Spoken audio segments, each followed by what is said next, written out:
Hey guys, I'm back again, only quickly. This is for people that don't know much about caps. This cap on the right, yes, it's come out of another model. Power supply didn't have one exactly the same here. Normally I'd replace these caps with 105s. So normally these caps can be at, sorry about that, they can be 85 degrees. You don't want them, you want 105s. And you want from a good commercial person.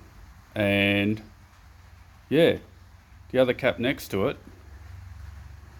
you can see it's bubbled up. Now I put that on the meter. I've got 3 of them exactly the same, and sometimes you'll find that the top of it's split open and some of the materials come out. The meter's giving it that it's half its capacitance. And so, you know, like that would be straight away a bad thing. I would replace these caps with not like 10 volts like these ones. I'd replace them with 20 volts or 35 volt caps, because the higher the caps, it doesn't really matter in the voltage. It just matters. My microfarads is the only thing you have to worry about. Okay, well, I'm just going to keep going. Now, just remember that one side of these are polarized. That's the negative side, what I'm looking at now. And on here, if you look at your power supply, this is the one that was broken yesterday. If you look on the board, you'll see that the negative is the more coloured in bit of a cap, and that's how you got to put them back in. This one here doesn't look too healthy, the way it's sitting there.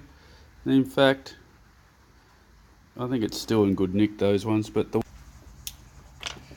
okay, these are the tools that you need.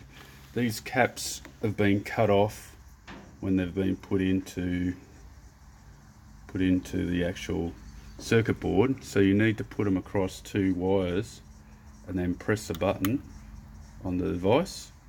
The most handiest device you can ever get one of these. I've had multiple cap readers, but this one is quite good. So there's what it's saying. It's saying it's 2,387 micro. It's meant to be 2,200, so a little bit over, but not too bad. So I'll be putting that in now. Anyways, I've finished putting the caps in, and I'm just going to pop it on. It's plugged in at the moment. See the fans going. All the voltages are back up. Pretty much, yep, all the voltages are back up, and I only had to replace a couple of capacitors in the final stage. Now these big ones here, if you are under a certain age, and this is a precaution, do not play with this thing. Actually, I'm going to put it at the start of the video. These 2 caps here have got 400 volts on them each. This is the input from the active and neutral from the lines from 240. You do not want to play with any of that area there. You've got a bridge rectifier sitting here, which shouldn't go.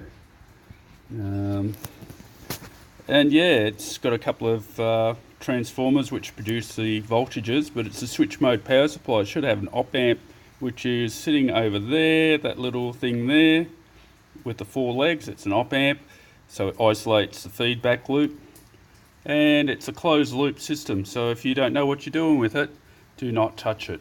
Okay, that's it from me. Hope you're having a great day. Please subscribe and ring that bell, and have a lovely day and a good weekend. And guess what, I'm in Australia and Victoria, and it's raining. So for all you people that have been giving us a couple of prayers or whatever you're doing, must be working. I'm not very religious, but I'm not saying that it's, you know, I don't have a shot at anyone about their religion. Anyway, have a great one. Bye.